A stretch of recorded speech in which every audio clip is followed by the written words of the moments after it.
Hello বন্ধুরা, good morning, welcome back to my channel. আমি সর্বাণী। আমার চ্যানেলে তোমাদের সকলকে জানাচ্ছি স্বাগত। আমার মিঠির ভীষণ শরীরটা খারাপ করেছিল কদিন আগে। তো ওর হয়েছিল রক্তামশা, জ্বর হয়েছিল, কাশিও হয়েছিল। তো আমি যেই প্রবলেমগুলো ফেস করেছি, আমি চাই না অন্যান্য কেউ আর ফেস করুক। তো মিঠিকে কী কী ওষুধ খাইয়েছি, ওর কী হয়েছিল বা সেই টাইমটায় কেমন করে খেয়াল রেখেছিলাম, সমস্তটাই তোমাদের সঙ্গে আজকে শেয়ার করব। তার আগে বলি, আমি কোনো ডাক্তার নই যে সব কথাই তোমাদের আমার শুনতে হবে। অসুবিধা হলে তোমরা অবশ্যই ডাক্তারবাবুর সঙ্গে আগে কথা বলে নেবে। ডাক্তারবাবু যেমনটা বলবে তোমরা তেমনটাই মানার চেষ্টা করবে। শুধুমাত্র আমার অভিজ্ঞতাটুকু বা আমি যে প্রবলেমগুলো ফেস করেছি তোমাদের সঙ্গে সেইটুকুই আজকে সবটা শেয়ার করব। মিঠির কদিন আগে পটির হালকা একটু কনস্টিপেশনের সমস্যা হচ্ছিল, তারপরে দেখলাম ওর আমাশা হলো, আর তারপরে খেয়াল করতেই দেখি ওর হালকা একটুখানি রক্ত আমাশা হচ্ছিল। তাই জন্য আর বেশি দেরি না করে চলে গেছিলাম ডাক্তারবাবুর কাছে। তো ডাক্তারবাবু যেগুলো আমাকে বলেছিল সেগুলো মানার চেষ্টা করেছিলাম। তো বলেছিল ওকে জল খাওয়াতে হবে বেশি করে, আর জলের সাথে মানে 20 ml জলে একটা ওষুধ দিয়েছিল, একটা পাউডার টাইপের। তোমাদের সঙ্গে সেটা আমি শেয়ার করছি একটু পরে। তো সেই পাউডারটা 20 ml জলে গুলে তারপরে মিঠিকে খাওয়াতে বলেছিল। হ্যাঁ, ওষুধটা আমি যখন 20 ml জলে মেশাতাম, ওটা কিন্তু জোর করে হলেও মিঠিকে সাথে সাথেই খাওয়ানোর চেষ্টা করতাম। এমনিতেই মিঠির জল একদমই খেতে চায় না, তার উপর যখন ওষুধটা আমি মেশাতাম ও তো খেতেই চাইতো না। কিন্তু কিছু করার নেই, ওকে জোর করে হলেও খাওয়ানোর চেষ্টা করতাম, কারণ ওষুধটা আধ ঘন্টা 1 ঘন্টা গ্যাপ রেখে খাওয়ানো যেতে পারে, আমি এমনটা শুনেছি। কিন্তু আমি সেটুকু আর নেক্সট দিন থেকে করতাম না, কারণ আমি একদিন রেখেছিলাম। আমার অভিজ্ঞতা যেটুকু বলে, একদমই বাজে স্মেল চলে এসেছিলো। ওই আধ ঘন্টা জাস্ট রেখেছিলাম, আর একটা বাজে টেস্টও চলে এসেছিলো, যার জন্য আমি ওষুধটা আর খাওয়াইনি সেদিনকে। পরেক্ষণে খাইয়েছিলাম, তাই জন্য জোর করে হলেও ওষুধটা মানে মেশানোর সাথে সাথেই মিঠিকে খাইয়ে দিতাম। মিঠিকে যখন আমি ডাক্তারবাবুর কাছে নিয়ে গেছিলাম, তখন ডাক্তারবাবু আমাকে বলেছিলেন মিঠির পেটে কোনোভাবে ময়লা গেছে, যার জন্য নাকি আমার সেটা হয়েছে। তো কোনো বাজে খাবার যাতে মিঠি না খায়, ওর খাবারের তালিকার বাদে সেদিকে খেয়াল রাখতে বলেছিল। আর হাত পা সবসময় যেন ক্লিন থাকে, কারণ বেবিরা হাত পা মুখে দেয়, সেদিক থেকেও কিন্তু ময়লা পেটে যেতে পারে। তো সেদিকেও খেয়াল রাখতে বলেছিল। যদিও বা আমি হাত পা সবসময় কিন্তু ক্লিন রাখি মিঠির, তবুও মানে কোনোভাবে হয়তো ময়লা গেছিলো। তো এই জন্য নাকি হতে পারে আমার সেটা।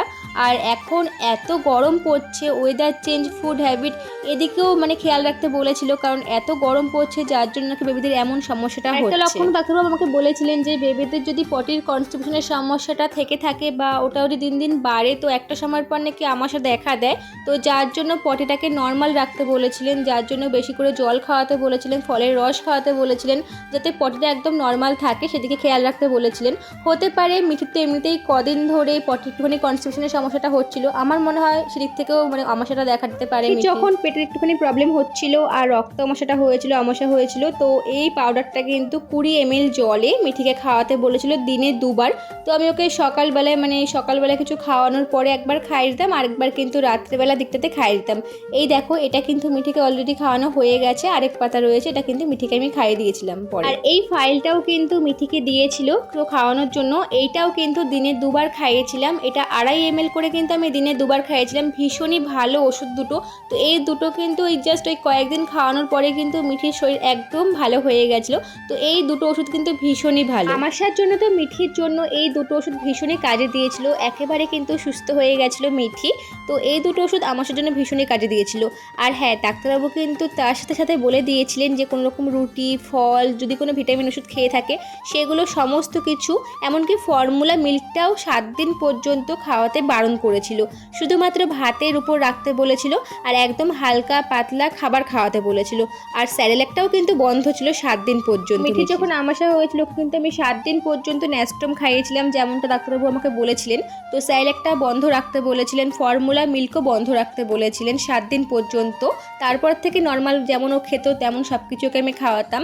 তো 7 দিন পর্যন্ত ওকে আমি ন্যাস্টম খাইয়েছিলাম, কিন্তু ন্যাস্টমও একদমই খেতে পছন্দ করতো না, কারণ ওটার কোনো টেস্ট নেই। তো যার জন্য সামান্য পরিমাণে আমি একটুখানি মিশ্রির জল মিশিয়ে তারপরে মিঠিকে আমি খাওয়াতাম।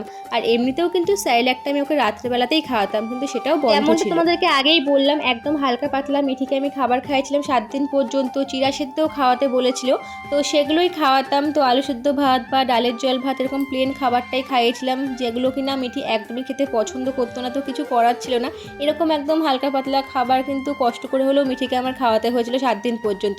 তারপরে কিন্তু নর্মাল খাবারটা আবার মিঠিকে আমি খাওয়ানো শুরু করে দিয়েছিলাম। তার সাথে সাথে কিন্তু অবশ্যই ঘুমটা ভীষণভাবে প্রয়োজনীয়। এমনিতেই মিঠি তেমন একটা সারাদিনে ঘুমোতে চায় না, ঘুমটা ভীষণ ওর কম। তো যাই হোক, মিঠির আমাশা হওয়ার ঠিক কদিন পরে আবার জ্বরও এসেছিল, ভীষণ কষ্টও পেয়েছিল। একে আমাশা হয়েছিল, তারপর আবার জ্বরও এসেছিল। তো তখন একজন মায়ের সাথে আমার কথা হয়েছিল যে একটা পুচকুর নাকি জ্বরের পরে সারা গায়ে র্যাশ হয়েছিল। সেই কথাটা শোনার পরে আমি একটুখানি চিন্তিতই হয়েছিলাম। তো মিঠিরও দেখলাম সেই জিনিসটাই হয়েছে, জ্বর যখন কমে গেছিলো তার একদিন পর দেখলাম সারা গায়ে র্যাশ হয়ে গেছিলো। তখন ডাক্তারবাবুর কাছে নিয়ে গেছিলাম, তখন এই ক্রিমটা মিঠিকে দিয়েছিল। ওই 2 দিন মতো সারা গায়ে মুখে টুকে মানে সারা গায়ে মাখিয়ে দিয়েছিলাম, ওর র্যাশগুলো সমস্ত কমে গেছিলো। যখন জ্বর এসেছিলো ডাক্তারবাবুর কাছে যাওয়ার আগে কিন্তু মিঠিকে আমি প্যারাসিটামলটা খাইয়েছিলাম, কিন্তু সেটাতে কোনো কাজ দেয়নি। ডাক্তারবাবুর কাছে যখন আমি গেছিলাম ডাক্তারবাবু কিন্তু এই জ্বর ওষুধটা দিয়েছিল মিঠিকে, এটা কিন্তু আমি 3.5 ml করে মিঠিকে আমি খাইয়েছিলাম। ভীষণই ভালো, 1-2 দিন পর কিন্তু জ্বরটা একদমই কমে গেছিলো। ওই 1-2 বার মতনই এই ওষুধটা আমি খাইয়েছিলাম, কিন্তু জ্বরের মেয়াদ কিন্তু ছিল 3 দিন মতো। তো যাই হোক, আর এই কাশি সিরাপটাও কিন্তু মিঠিকে আমি খাইয়েছিলাম যখন ওর কাশি হতো। এই কাশি সিরাপটা কিন্তু মিঠিকে আমি দিনে 2 বার 3.5 ml করে খাইয়েছিলাম। বয়সের সাথে সাথে কিন্তু মাপগুলো বাড়ে ওষুধের, তোমরা কিন্তু ডাক্তারবাবুর কাছে জেনে বুঝে তারপরে কিন্তু ওষুধগুলো বাচ্চাদেরকে খাইও। আর এখনের ওয়েদারটা ভীষণই বাজে, সাবধানে রেখো তোমাদের বাড়ির পুচকু বা পুচকিগুলোকে। আজকের এই ভিডিওটা তোমাদের যদি ভালো লেগে থাকে তাহলে আমার চ্যানেলটাকে তোমরা অবশ্যই সাবস্ক্রাইব করে দিও, আর তোমরা আমাকে কমেন্ট বক্সে কমেন্ট করো, আমি যেইটুকু জানি তোমাদের সঙ্গে অবশ্যই শেয়ার করবো। টাটা।